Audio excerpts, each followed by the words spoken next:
ये बातें सुनने में कड़वी ज़रूर हैं, पर पूरी तरह सत्य हैं। आप उस रिश्ते को कभी ठीक नहीं कर सकते जहां सामने वाला हर बार आपकी प्रतिक्रिया को ही समस्या मानता है, अपने व्यवहार को कभी नहीं। भाई के हिस्से सिर्फ पिता की जमीन नहीं आती, बल्कि पिता की जिम्मेदारियां भी आती हैं। जो बहन इस सच को समझ लेती है, उस भाई बहन का प्यार कभी कम नहीं होता। ये एक कलयुग है। न जाने कितने घरों में पति का जो समय बीवी को मिलना चाहिए, उस पर उनकी माँ हक जमाए बैठी हैं, सिर्फ इसलिए कि मेरा बेटा है, मैंने पैदा किया है।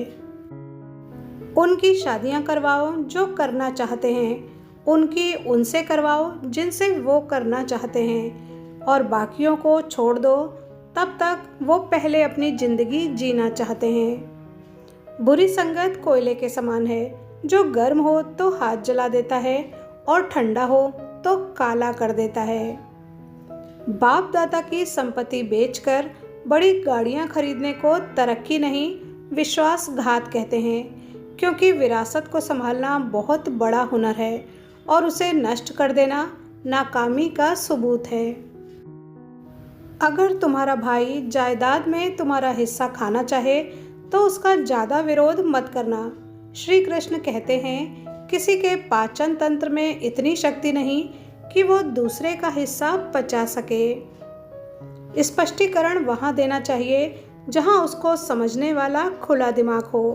अगर किसी ने आपको गलत मान लिया है तो उसे सफाई देने का मतलब खुद को खुद की नज़रों में गिराना होता है। शादीशुदा औरत अगर टेंशन और डिप्रेशन में जी रही हो तो समझ लीजिए उसकी शादी एक ऐसे मर्द से हुई है जिसे अपनी पत्नी से कोई लेना देना नहीं है। मांगी हुई चीज़ लौटानी पड़ती है, इसलिए मांगना नहीं कमाना सीखिए, चाहे वो फिर इज्जत हो या पैसा हो। जब एक स्त्री सरलता से अनगिनत रंगों के सूक्ष्म अंतर को पहचान सकती है, तो क्या वो आपके हृदय में तरंगित होते भावों के रंगों का आकलन नहीं कर पाएगी। इसलिए उसे अनजान या अल्हड़ ना समझें। जब वो आपसे बातों ही बातों में सांकेतिक रूप से कहे कि आप बदल रहे हैं, तो उससे तर्क कदापि ना करें, बल्कि अपने व्यवहार का आकलन करें। हो सके तो बेटी को पढ़ाइए और कमाना सिखाइए, क्योंकि कमाऊ बहू के हाथ से बनी रोटी जली हुई या टेढ़ी मेढ़ी हो, स्वादिष्ट लगती है। अगर कोई मक्खी सब्जी तौलते हुए तराजू पर बैठ जाए तो ज़्यादा फर्क नहीं पड़ेगा, लेकिन वही मक्खी अगर सोना तौलते हुए तराजू पर बैठ जाए तो उसकी कीमत लगभग 10,000 रुपये होगी। हम कहाँ बैठते हैं, किसके साथ बैठते हैं, हमारा मूल्य इस बात पर निर्धारित किया जाता है। सुनो पुरुष, तुम बहुत खूबसूरत होते हो तब जब तुम किसी औरत को सम्मान देते हो, उसके आंसुओं को मुस्कान में बदल देते हो। माँ, बेटी, बहन, दोस्त, प्रेमिका और पत्नी के रिश्तों को संभाल लेते हो, तब तुम केवल पुरुष नहीं, फरिश्ता होते हो। जब बाप मरता है तो ताऊ, चाचा, मामा, मौसा, बुआ सब मर जाते हैं, और जब माँ मरती है तो चाची, मामी, मौसी सब साथ ही मर जाती है। माँ बाप के जाने के बाद कोई किसी का नहीं होता। यदि आपका बेटा या बेटी विवाह करने के लिए तैयार नहीं है तो अच्छे घर के कारण ज़बरदस्ती उनकी शादी ना करें, वरना दो परिवार बर्बाद हो जाएंगे। सिर्फ विवाह करने से गृहस्थी नहीं चलती, सफल भी होना पड़ता है।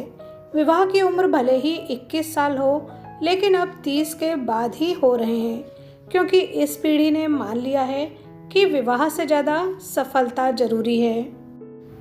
कुछ लोग अपनी जवानी का खूबसूरत हिस्सा डिप्रेशन में गुजार देते हैं। युवा जीना नहीं चाहते, बूढ़े बुजुर्ग मरना नहीं चाहते। आज के समय का ये दुखद सत्य है। जिस स्थान या जिस घर में आपके जाने से लोग खुश नहीं होते हों और उन लोगों की आंखों में आपके लिए ना तो प्रेम हो और ना ही स्नेह हो, वहाँ हमें कभी नहीं जाना चाहिए, चाहे वहाँ धन की वर्षा ही क्यों ना होती हो। अपनी बहनों के घर जाया करो, क्योंकि माँ बाप के बाद बहनों को सबसे ज़्यादा उम्मीद अपने भाइयों से ही होती है। तुम्हें देखकर उनके चेहरे पर जो रौनक आती है वो महीनों तक उनके चेहरे पर कायम रहती है। वीडियो पर यहाँ तक बने रहने के लिए धन्यवाद।